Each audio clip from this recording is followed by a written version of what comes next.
नमस्कार, next eyes Hindi के चौड़ी अंक में आपका स्वागत है। आइए आज की पहली न्यूज के ऊपर चर्चा करते हैं। इस न्यूज को ऑल इंडिया रेडियो ने कवर किया था और ये हेल्थ सेक्शन की न्यूज है जो जीएस पेपर 3 के अंतर्गत शामिल होगी। न्यूज ये है कि India will achieve the target of elimination of TB 5 year ahead of a United nation SDG target of 2030, union minister Anupriya Patel.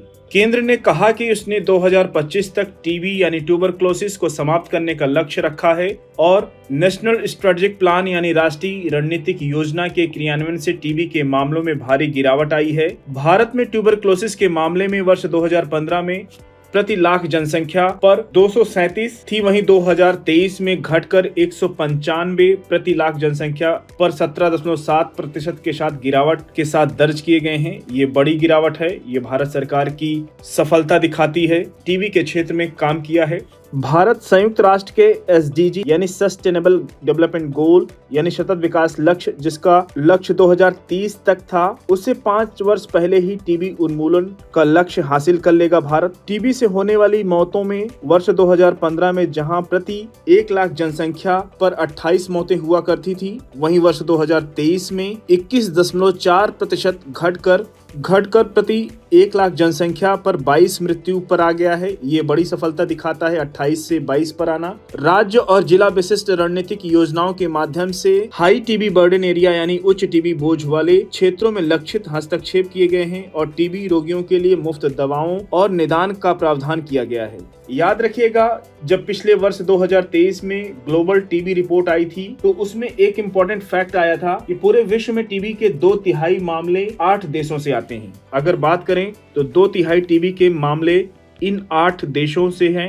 इसमें सबसे अधिक भारत का प्रतिशत था, 27% टीबी के मामले भारत से आते हैं। वहीं दूसरे नंबर पर इंडोनेशिया 10% के साथ, तीसरे नंबर पर चीन 7.1% के साथ, वहीं चौथे नंबर पर फिलीपींस 7% के साथ, 5वें नंबर पर पाकिस्तान 5.7% के साथ, फिर नाइजीरिया 4.5% के साथ, बांग्लादेश 3.6% के साथ और लास्ट में डीआरसी यानी कांगो लोकतांत्रिक गणराज्य का स्थान आता है 3% के साथ। ये डेटा आपके मेंस के उत्तर को लिखने में काफी मदद करेंगे, आपके उत्तर को प्रभावी बना सकते हैं। इस तरह के डेटा और फैक्ट को अगर आप डालेंगे आंसर में तो निश्चित रूप से अच्छा मार्क्स मिलेगा आपको। और प्रीलिम्स में स्टेटमेंट फॉर्म में भी यूपीएससी क्वेश्चन पूछ सकता है, तो इसको अच्छे से कवर कीजिएगा। अगली न्यूज की ओर बढ़ेंगे। इस न्यूज को ऑल इंडिया रेडियो ने कवर किया था और ये गवर्नेंस सेक्शन की न्यूज है जो जीएस पेपर 2 के अंतर्गत शामिल होगी। न्यूज ये है कि 18,854 crore disburse among 3.64 crore beneficiaries of प्रधानमंत्री मातृ वंदना योजना, यूनियन मिनिस्टर अन्नपूर्णा देवी। पीएमएमबीवाई यानी प्रधानमंत्री मातृ वंदना योजना की औपचारिक शुरुआत केंद्रीय महिला एवं बाल विकास मंत्री श्रीमती मेनका गांधी ने 1 सितंबर 2017 को की थी। याद रखिएगा, जब भी कोई डेट होती है इस तरह के तो यूपीएससी भी अब क्वेश्चन पूछ सकता है। पीएससी अपने एग्जाम में क्वेश्चन पूछते रहे हैं डेट को लेकर के, और जब भी आप मेंस में इस तरह की स्कीम के ऊपर उत्तर लिखेंगे तो इसका उल्लेख जरूर कीजिएगा किस तारीख को ये योजना शुरू की गई थी।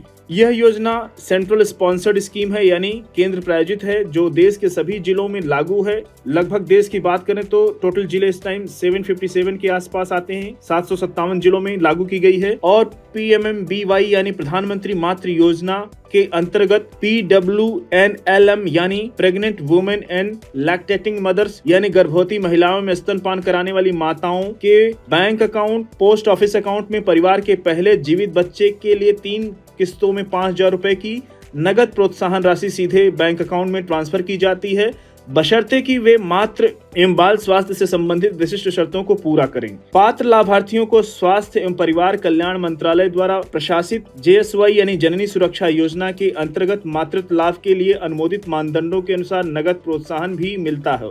याद रखिएगा, यूपीएससी जननी सुरक्षा योजना के ऊपर अक्सर सवाल पूछता रहा है। 2015-16 में क्वेश्चन पूछा था और आपने पिछले 2023 में भी देखा होगा, वहां पे भी क्वेश्चन पूछा था, तो आगे भी पूछने की बड़ी संभावना है, तो इसको अच्छे से कवर कीजिएगा। PWNL यानी pregnant women and lactating mothers यानी गर्भवती महिलाओं एवं स्तनपान कराने वाली माताओं आंगनवाड़ी सेवाओं के अंतर्गत सप्लीमेंट्री न्यूट्रिशन यानी पूरक पोषण के लिए पात्र होती हैं, जो कि एक अन्य सेंट्रल स्पॉन्सर्ड स्कीम है यानी केंद्र प्रायोजित योजना है। आपने देखा होगा भारत सरकार बहुत बड़ा अभियान चलाती है, एडवर्टीजमेंट करती है कि जो गर्भवती महिलाएं हैं उनको प्रॉपर डाइट लेनी चाहिए, कंप्लीट डाइट, जो एक थाली अच्छी होती है जिसमें दाल, चावल, सब्जी, सैलेड जो भी पूरी कंप्लीट डाइट में आता है उनको लेना आवश्यक है ताकि जच्चा एवं बच्चा पूरी तरह सुरक्षित रहे। अगली न्यूज की ओर बढ़ेंगे। इस न्यूज को द हिंदू ने कवर किया था अपने पेज नंबर 12 पर और ये डिजास्टर मैनेजमेंट सेक्शन की न्यूज है जो जीएस पेपर 3 के अंतर्गत शामिल होगी। न्यूज ये है कि 30 पीपल ड्राउन पर आर इन 2021 सेज WHO। डूबने की रोकथाम पर WHO की वैश्विक स्थिति रिपोर्ट से पता चलता है कि वर्ष 2021 में दुनिया भर में डूबने से 3 लाख मौतें हुई हैं। यानी बात करें अगर पर आर की यानी प्रति घंटों में तो 30 मौतें प्रति घंटे हो रही हैं। अब इसका रीजनल इम्पैक्ट यानी क्षेत्रीय प्रभावों के ऊपर बात करें तो निम्न और मध्यम आय वाले देशों में 92% मौतें होती हैं। ये चिंताजनक स्थिति है। दक्षिण पूर्व एशिया क्षेत्र भारत सहित में 83,000 मौतें हुई हैं और ये ग्लोबल बर्डन का 28% है। अगर बात करें कि जोखिम में सबसे ज्यादा कौन है तो सबसे अधिक बच्चे इसमें शामिल होते हैं जो कि 5 वर्ष से कम उम्र के बच्चे हैं। इसमें मौतों का सबसे बड़ा हिस्सा 24% है और 5 से 14 वर्ष की आयु के बच्चे मौत का 19%। 15 से 29 वर्ष की आयु के युवा की मौतों की बात करें तो उनका परसेंटेज 14% है। 1 से 4 वर्ष की आयु के बच्चों की मृत्यु का चौथा प्रमुख कारण है। अब बात करते हैं अंडर एस्टिमेशन यानी कम आकलन यहाँ पे हुआ है। डेटा की कमी के कारण रिपोर्ट प्राकृतिक आपदाओं या जल परिवहन से होने वाली मौतों को शामिल नहीं किया है। प्रिवेंटिव मेजर्स यानी निवारक उपायों की बात करें तो विभिन्न देशों में भिन्न भिन्न स्तर पर लागू किए गए WHO के हस्तक्षेप डूबने की रोकथाम के लिए राजनीतिक इच्छा शक्ति और निवेश की आवश्यकता को दिखाता है। अगली न्यूज की ओर बढ़ेंगे। इस न्यूज को द हिंदू ने कवर किया था अपने पेज नंबर 13 पर और ये IR सेक्शन की न्यूज है जो जीएस पेपर 2 के अंतर्गत शामिल होगी। न्यूज ये है कि स्विट्जरलैंड ने 1 जनवरी 2025 से अपने डबल टैक्स अवॉइडेंस एग्रीमेंट के अंतर्गत भारत के लिए MFN यानी मोस्ट फेवर्ड नेशन यानी सर्वाधिक पसंदीदा राष्ट्र दर्जे को सस्पेंड यानी निलंबित करने का निर्णय किया है।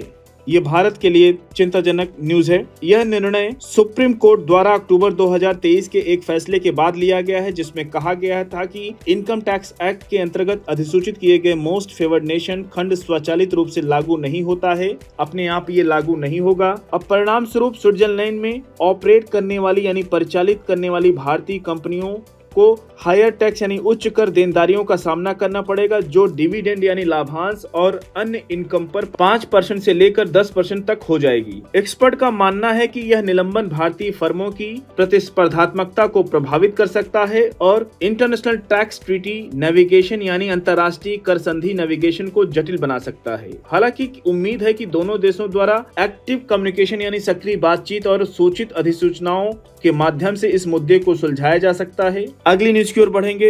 इस न्यूज को इंडियन एक्सप्रेस ने कवर किया था अपने पेज नंबर 18 पर और ये IR सेक्शन की न्यूज है जो जीएस पेपर 2 के अंतर्गत शामिल होगी।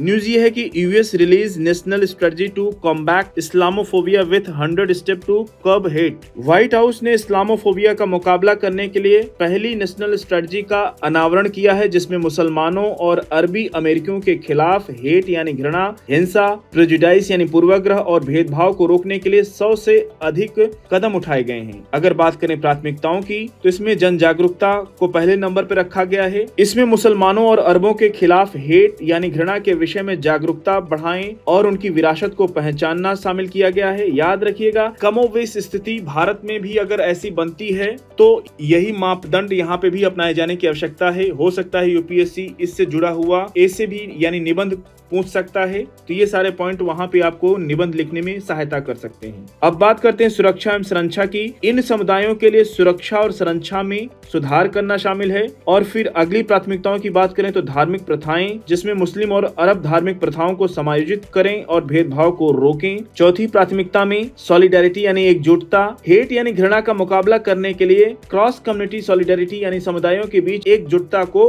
प्रोत्साहित करना शामिल है। अगली न्यूज की ओर बढ़ेंगे। इस न्यूज को PIB ने कवर किया था और ये इन्वायरमेंट सेक्शन की न्यूज है जो जीएस पेपर 3 के अंतर्गत शामिल होगी। न्यूज ये है कि नेशनल एनर्जी कंजर्वेशन डे मनाया जा रहा है। एनर्जी इफिशिएंसी सस्टेनेबल डेवलपमेंट यानी सतत विकास की आधारशिला है जो प्रगति और पर्यावरण संरक्षण धागों को एक साथ जोड़ती है। भारत में स्थिरता के प्रति गहरे समर्पण को 14 दिसंबर को राष्ट्रीय ऊर्जा संरक्षण दिवस के रूप में उत्साहपूर्वक मनाया जाता है। राष्ट्रीय ऊर्जा संरक्षण दिवस हमारे जीवन में ऊर्जा की महत्वपूर्ण भूमिका और इसे संरक्षित करने की तत्कालिकता की याद दिलाता है। वर्ष 1991 में प्रारंभ किए गए इस दिन को विद्युत मंत्रालय के अंतर्गत BEE यानी ब्यूरो ऑफ एनर्जी इफिशिएंसी द्वारा बढ़ावा दिया जाता है जो ऊर्जा ऊर्जा, दक्षता और संरक्षण के लिए देश की प्रतिबद्धता का प्रतीक है। ऊर्जा संरक्षण अपने मूल में कुशल प्रथाओं और टेक्नोलॉजी को बढ़ावा देकर अनावश्यक ऊर्जा उपयोग को कम करने के विषय में है। तो साथियों, आज के HOD अंक को यहीं पर समाप्त करते हैं। मिलते हैं नेक्स्ट अंक में कुछ और इंपॉर्टेंट न्यूज के साथ। तब तक जुड़े रहिए नेक्स्ट हिंदी के साथ। धन्यवाद।